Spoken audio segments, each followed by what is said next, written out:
Good morning. Hello, how are you? Please let's see some emojis or thumbs up to confirm you are here, you are ready. Thank you, everyone. Welcome to the House of Mastery. I am Gladys Muhunyo and I am delighted to see you here.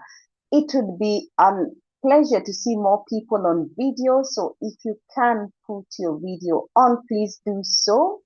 I want to welcome and recognize the early sign-ups, Trufinjiro and Paula Wairimo.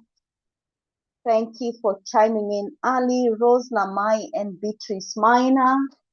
Congratulations, Violet Adhiambo and Beth Mwangi. Hoping to see some more videos on Violet, Vincent Olo, and Stella Mutunga. Congratulations for chiming in early, Juliet Madiora and Faith Kalunda. Well done, Dr. Ruth M. and Debbie. Karibuni sana. This is the first day of the 5-day return challenge. We start at 5 a.m. East African time. Let me hear from Stella. Confirm you can hear me and welcome.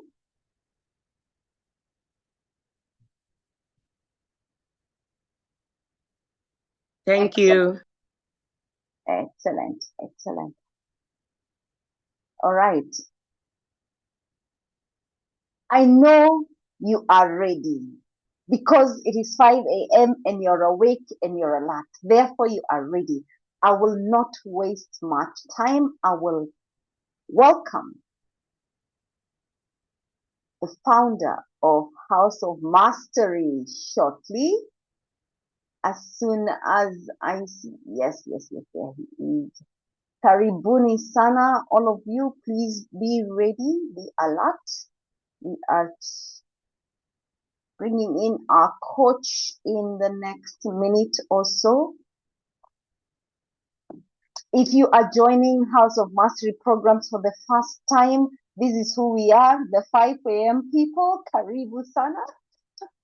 If you're returning from your previous program some years back, welcome back home. Thank you for returning. If you're continuing with us, as I see many of you are, this is where we set our day. Karibuni sana, everyone. I want to welcome our coach, Coach Latin for you. There we are. Please welcome. Let's do some emojis. Clap if you can. House of Mastery founder and coach, Dr. Job Mogire, to run the 5-day session. Good morning, everyone. Gladys, good morning. How are you doing? It is 9 p.m., 3 minutes past 9 p.m. Illinois time. But my heart is in Nairobi, so it's good morning. I hope you're all doing really, really well. I want to look at the list really briefly and welcome everyone, especially those of you joining us for the first time. I see Gathoni. I may not be able to capture everyone. I'll just mention a few. Evelyn Gitachu, I see you. I see Elvis. I see Jeff Correa. Good to see you. You're not new, but yes. I see Isabel. We have a second Isabel today. This is Isabel Nyamgero. I see you. Judy Okite, I see you. I see Mercy Chelashao is back. Peter Chalo, good to see you, dog. Sharon, Trophy. Oh my goodness. We are ready to return. This is one of those programs when at the beginning, I'm very, very excited, but I also know the weight this program carries, especially day 3 and day 4. So I want you to come in knowing that you are getting into the gym of some sort, and that there is something you're going to see during this program that you will never be able to unsee. Now, I need to make this clear from the very beginning. I'm a Christian. I use the Bible a lot. It is the foundation of a lot of what I teach.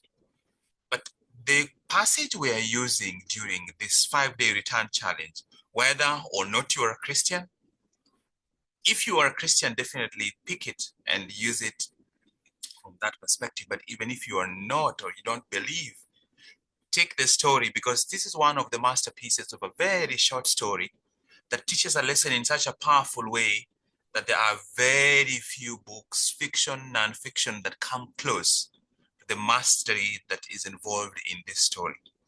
So engage with the passage we are using, knowing that every single day we come back to it in the course of the next 5 days, something is going to stand out that will teach you a lesson, show you a layer that you will never be able to unsee. We are referring to this passage. This is not a new passage. You have seen it, you've read it, you have heard it. Let us delve into it together. This is the anchor of the 5-day return challenge. Short enough that you can complete it, but long enough that you will walk away with something that transforms an aspect of your life in a way that you will never be able to unsee. Luke chapter 15. There was a man who had 2 sons. You could say this about more than 50% of households in Kenya. And sometimes son doesn't just mean boys, just 2 children in the house. There was a man who had 2 sons. The younger one said to his father, as we read this story, one of the hidden layers that you have to think about is, when was this story written? What was the cultural context where this story was written? But even in the African context, the younger son stepping up to speak to his father by itself can be a really big problem. But here we are, the younger one said to his father, "Father, give me." If you ever started such a statement like that in an African household to your father without saying, "Please give me," it's already a problem. Here he is, "Give me. Father, give me my share. Give me my share of the estate." When you pay attention to the cultural context where this story was written, that statement goes from being an expression of a request or a desire or even a demand. It becomes a declaration of death. It becomes a declaration of death because property was never divided while the patriarch was still alive. So in other words, by the son saying, "Give me my share of the estate," give me my share of the estate, he's simply telling his father, I am ready to live as though you are already dead. Can we make that happen? I'm ready to live as though you are already dead. I'm ready to move on with my life, just like I would move on if you were dead.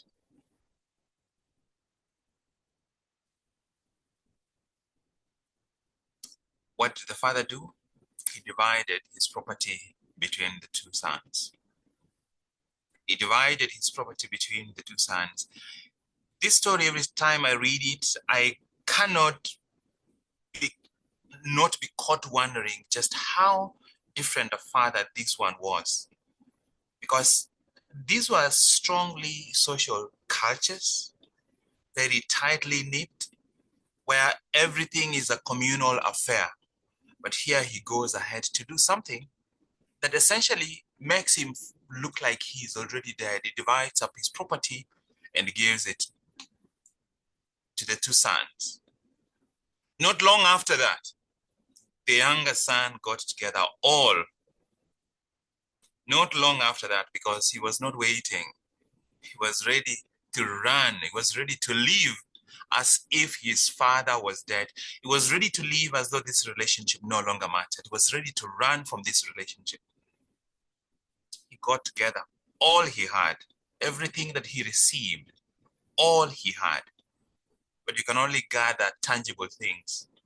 You cannot gather relationships. You cannot gather emotions. There's a lot in life that you can't gather. He gathered the physical things that he could and set off to a distant country. And there he squandered.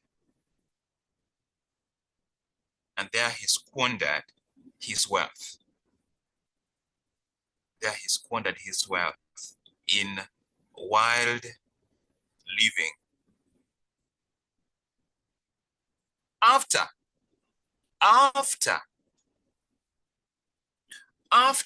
he had spent everything, from the opening of this passage just up to there, we've gone through 4 different seasons in this young man's life. And this is one of the first truly transformational season for him.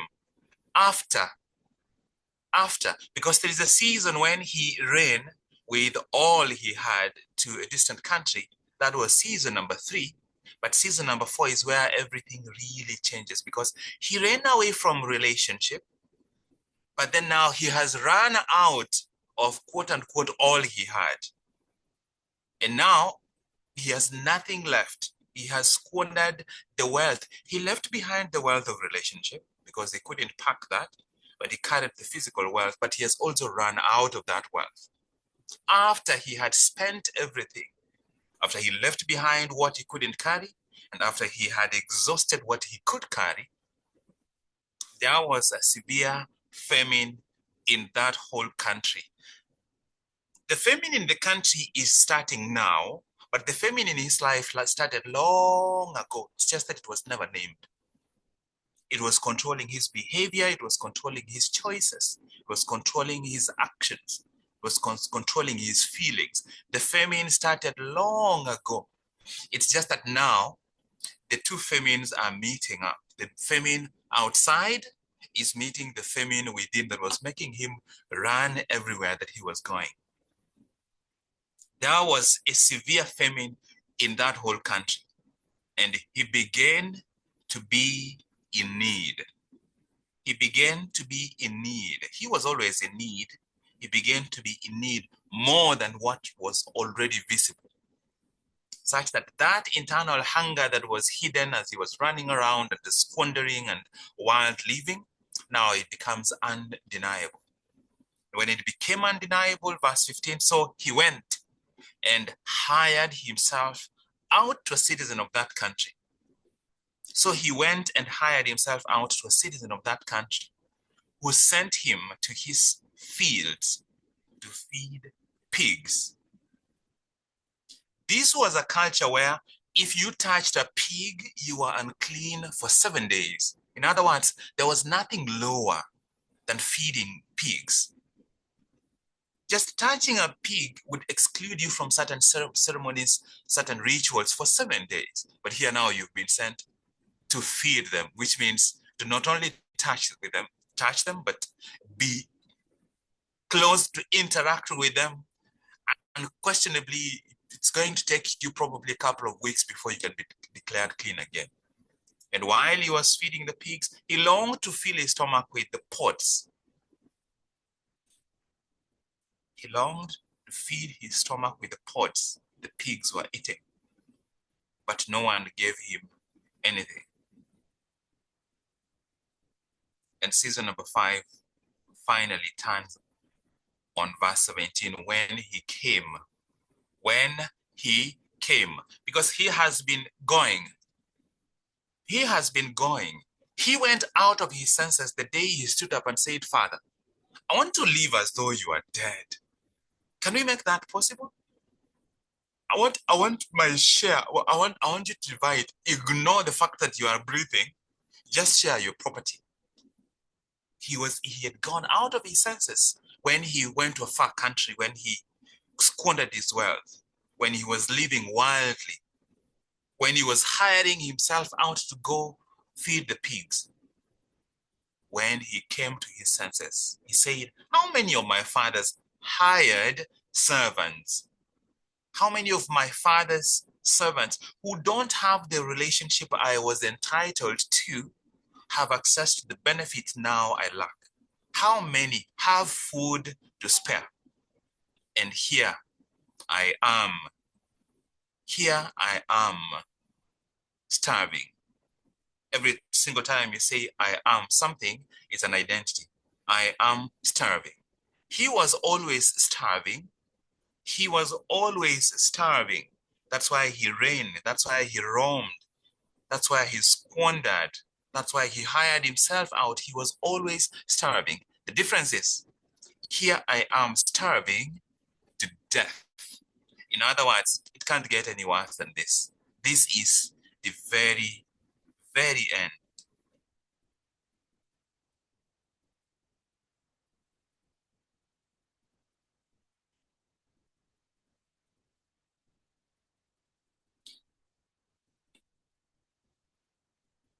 The question that arises almost automatically anytime you go through this passage is, what aspects might be true, whether or not they have been articulated, might be true with regards to how my needs influence how I live and how I have lived.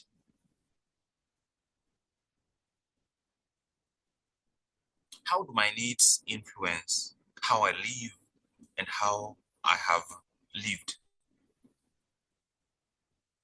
Here we have a young man who was in an enviable position, living in a rich household. He had a family. The mother is not mentioned, but that's the nature of the culture at that time. That we don't even know whether he had sisters. We just hear about the father and the two of them, but we presume that this was a family. He walks away from the family and literally loses everything until he hits rock bottom. But the blessing for him is that he hits rock bottom, and rock bottom becomes the ignition that turns him around. Because I can run my entire life. You can run your entire life squandering your wealth, and your wealth might be your talent. Your wealth might be the assignment God created for you to fulfill it. Your wealth might be the relationships that you have that you could build. Your wealth might be the impact that you could have. The time that you have. The rare opportunities where you've been placed in certain environments and only you in that environment has an assignment to oversee or initiate or inspire something that will change that environment, but you miss it. That is squandering. Every single time I show up to an area where I have an assignment to show up with consistency and be valuable to contribute to change even one person's life, if I fail to do so, I am engaged in wild living. And when we are engaged in wild living, that is driven by our needs, and the needs are unspoken, we are essentially prisoners to the needs. The question is, what needs drive you? What needs drive me? In which ways are they putting me at risk of squandering, of running, of roaming abroad, of squandering, to the extent where a young man who comes from a rich family ends up hiring himself out and is sent to the fields to go feed pigs. The point where he is so hungry, he changes his identity from I am a son of a rich man to I am starving to death. In other words, this hunger that I have had within me, this hunger has evolved to the point where it has brought me to this place where I not only have nothing, I literally have no one unless I change my direction. Because even the pods that the fields were eating when he desired them, nobody gave them, which means he was even restrained from eating what the pigs were eating. Maybe he was being watched to make sure that when he's given the food for the pigs, he doesn't even eat one pod from that food, which led him to become, I am starving. What am I hungry for? What am I starving for? How is it shaping how I lead my life? How is it shaping how I think, how I feel, what I choose, what I do? How is it positioning me either to grow toward the assignment I'm here for, the destiny I am predestined to fulfill, or away towards destruction, towards the false equivalent?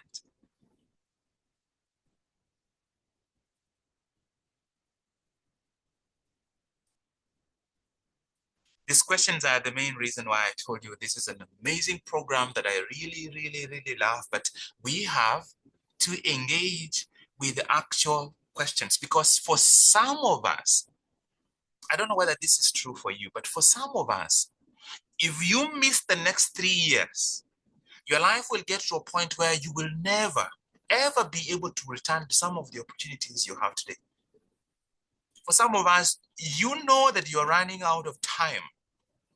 You know that if the next 3 to 5 years pass and you are operating exactly the way you're operating, you will never be able to step back. You will have cheated yourself, but you will also have cheated your children, because you will not have become the kind of father, the kind of mother they deserve to have. You will not have become the kind of person you know you're supposed to.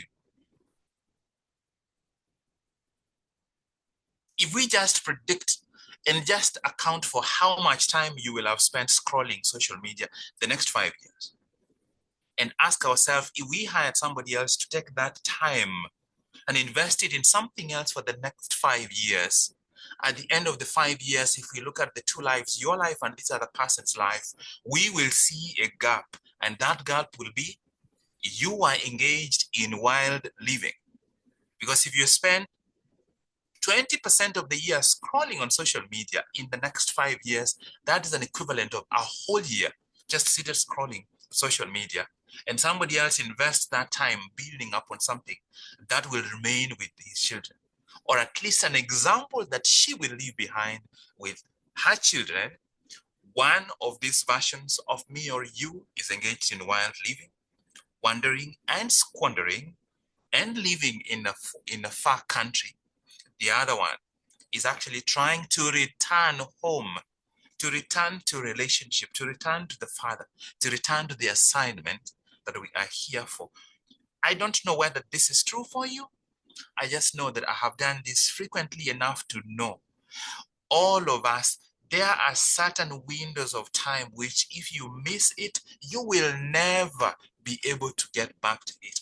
If that's not true for you, and you still have the flexibility to miss the next 3 years, the next 5 years, and it's not a big problem, I mean, that's a really big blessing for you.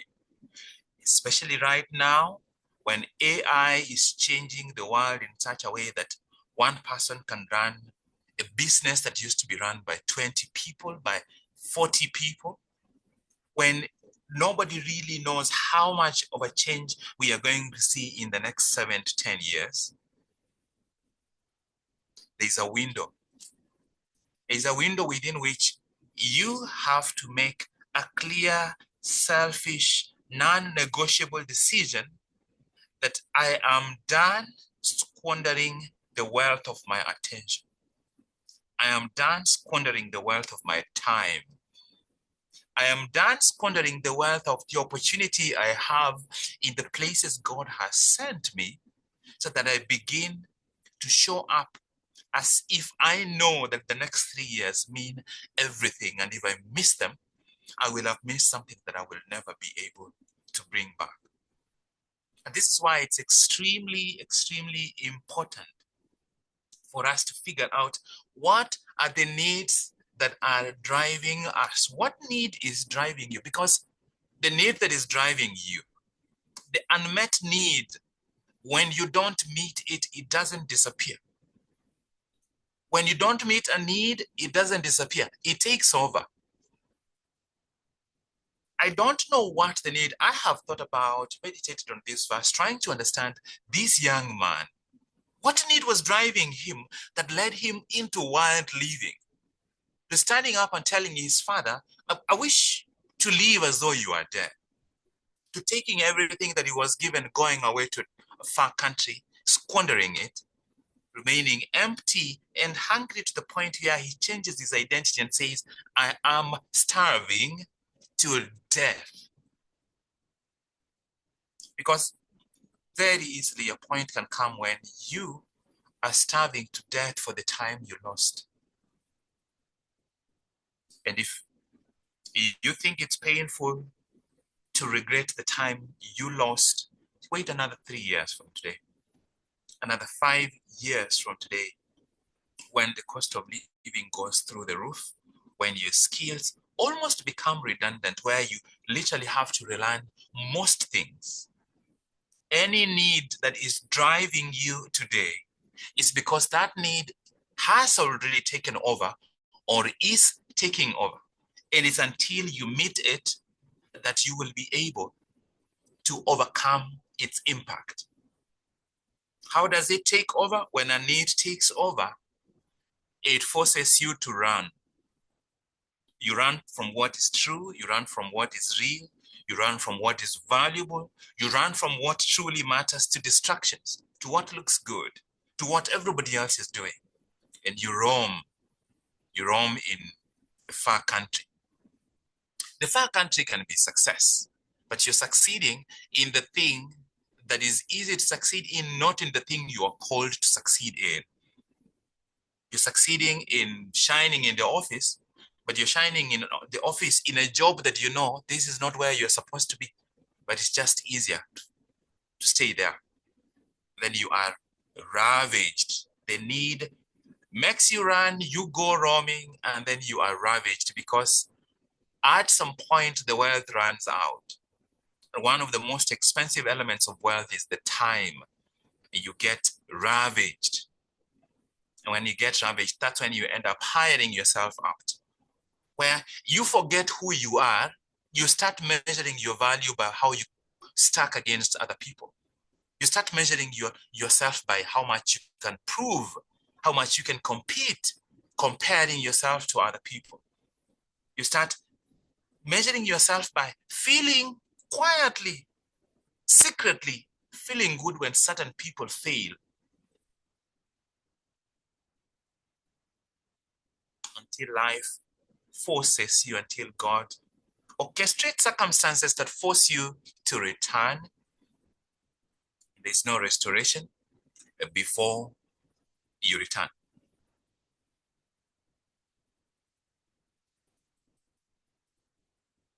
If you don't meet your need for significance, you're going to keep working, competing, overworking, becoming a workaholic, disappearing even from your family, disappearing from life, trying to meet your significance through a broken behavior system.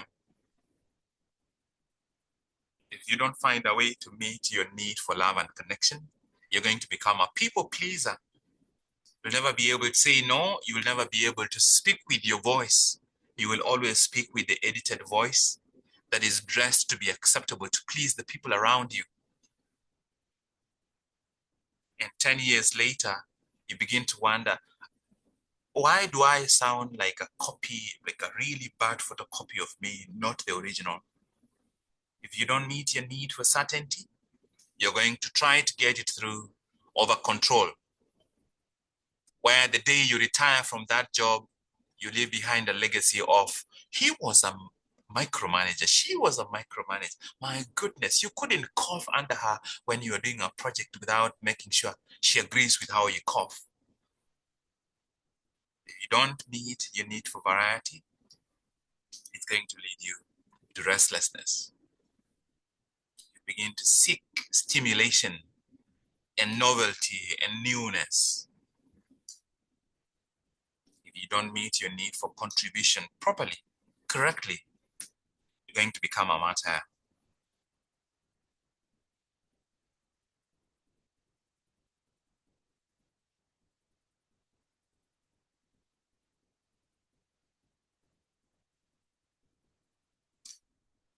This first day, the question that you ask yourself is,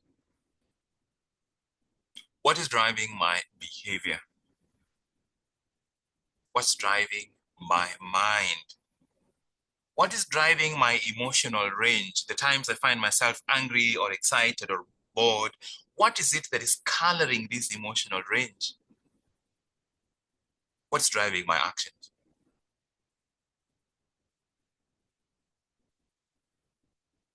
And the hidden question under those considerations is the question, where in my life am I running? Where am I running to a far country?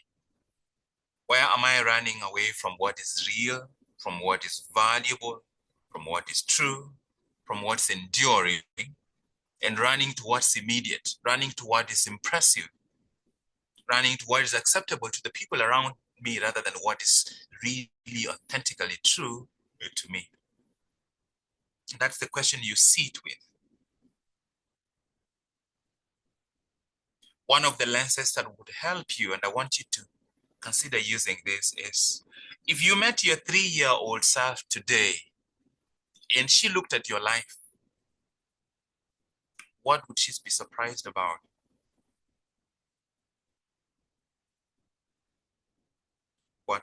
What would surprise her? What would be he surprised about? What would he look at you and he's like, is this who we have become? Do we have time to go a different direction because I know where we need to go? Because the 3-year-old, 5-year-old, 6-year-old Job Mogire knows.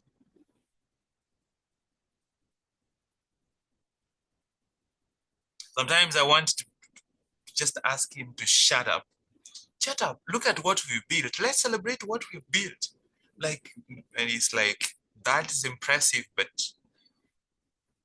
we've built an amazing mansion. We were assigned here to come and build a ship. So the mansion might seem as big as the ship, but it's not the ship that you came here, that you were assigned to build.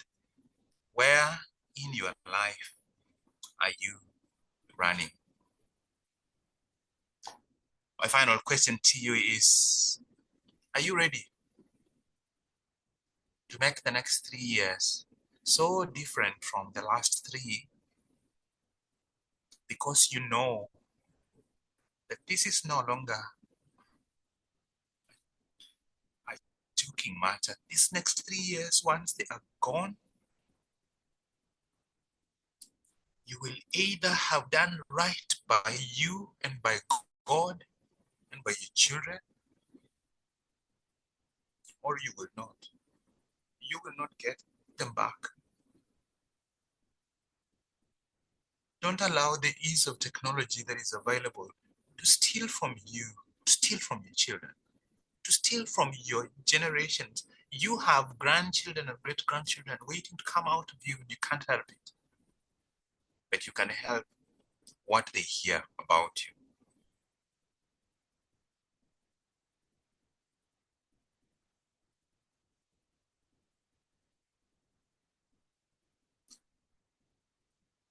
This weekend, I have been working at the hospital both Saturday and today.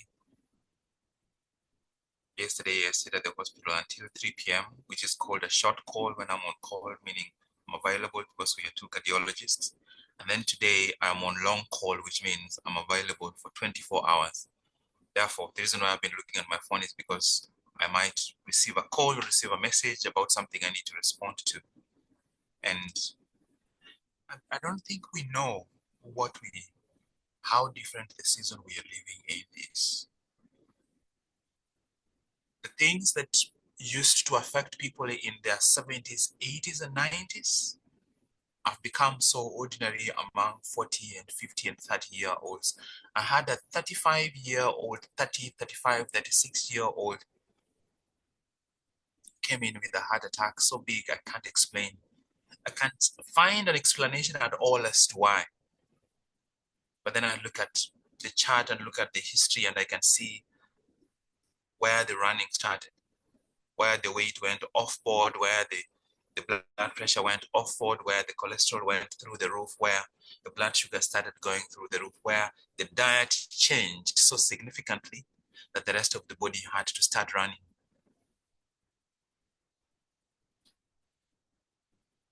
What would the 3-year-old self, you, look at and be very, very, very surprised?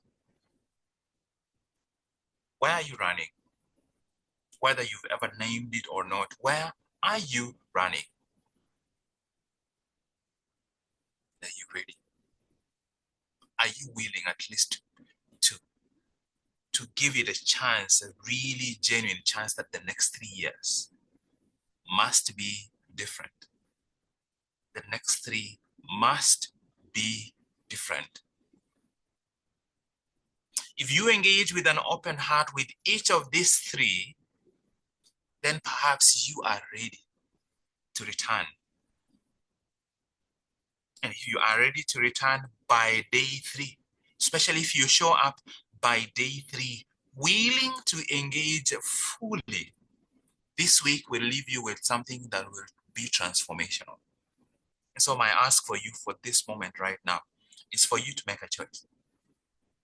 First and only question I ask for you to respond to here on the chart is, are you willing to commit that at least this week you're not going to run, that this week you're going to be available and see what comes out of this 5-day challenge? And all you need to do, if you know that this is a commitment you are buying into, I just want you to go to the chat box and type, I commit. I commit. That means 2 things. That you will show up fully. In other words, think about the things that we share here and show up on time. And then number 2, that you are willing to commit to utilizing these 5 days as a seed that might transform the next 5 years. Just go to the chat box and type, I commit. You are making a public declaration that this next 5 days, you're willing to plant something on your pathway because you know that this is no longer a playing matter. This is no longer a joking matter. And I will give you 1 minute, and then we will cross over.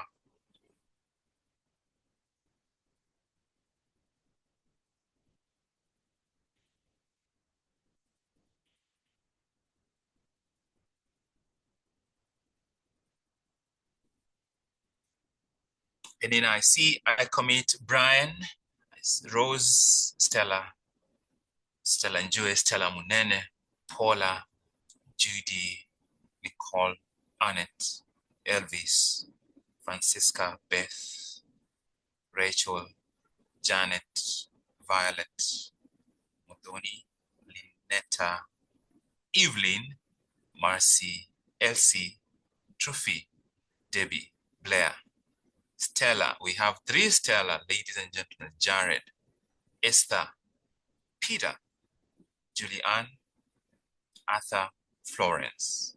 Stella, we have 4 Stella. Probably I'm reading it twice. Sharon, Cecilia, Gladys, Virginia, Anne. Is this Madam Anne Wahito? We communicated by email last evening. Welcome, Annie. Vincent, Beatrice, Ruth, Helen, Isabel, we have another Isabel today. Beatrice, Janet, we probably have 3 Janet so far. Helen, we have 2 Helen so far. This is Helen Muhunyo. Hi, Helen. Wenjiro. And you haven't seen mine. I hope you can see. I don't need to type mine because I'd already committed. I'm going to be here for the next 5 days. So that's not in question. I'm going to be here for the next 5 days. Absolutely. I want to see whoever else. Hey, Helen, I see you. So if you've typed, I commit here, you have made a commitment that you cannot be innocent from. You cannot be innocent. You have been declared guilty of the need for you to show up here for the next remaining 4 days. And then after that, you can be discharged. So you have, this is a debt you can't pay. If you are unable to, then you have to let me know. We arrange another meeting and you make sure you call everyone that is here and they are present. Then we can together agree to absolve you. So for the next 5 days, you're committed something you cannot get out of. How many people do we have here? We have 65 people. So we'll be able to, everybody registered, we'll be able to give you the phone numbers and then you can call them. And then I will give you the phone number to the hospital. You call and make sure that on that day I'm not working. I have 2 hours. Then we can meet here. Then you can come here and I decommit. But before then, you have made a commitment you cannot get out of. This week, I was going to skip this challenge, but I was called specifically to come here. And there's something specific we are going to pick this week that is going to change everything if you receive it, if you embrace it. If you are on the age and you haven't learned, you have also become committed, right? So you have committed, committed. That's the word we use in Lord. Say he committed X, Y, and Z. So you have committed to commitment, right? So I was going to skip it, but I've been specifically given an instruction. There's something we are here to pick. And I know for some of you, it's going to change everything. Everything, absolutely everything. So now go back to the WhatsApp group that you came from and please share your key takeaway. In addition to that, everyone here who is new here, we do the daily reset today, and this is what is called the daily reset. It's very straightforward. For now, for today, just follow what you see. I am sharing the screen. Just follow what you see. It's very simple. The daily reset is a way to make it intentional how you show up today and give you back the power to decide what the day will look like. This is the daily reset. You begin your day by completing this brief inquiry, and each response needs to be very brief and very specific. If you have more than 5 words, you're probably going too broad. If you have interjections, Madam Wahito will tell you interjections. If you have connectors, if you have and therefore, unless in the line, it's being too long. What is your focus today? What is your intention today? What are you releasing? What are you claiming? What do you give yourself permission to experience, to choose, to do, to feel? Don't try for perfect. Just be very specific. You go back to the WhatsApp group where you belong and you share these 5 along with your key takeaways from today. And I will see you tomorrow morning when we will have a bit more time to share. My name is Dr. Job Mogire from the House of Mastery. Thank you, Gladys.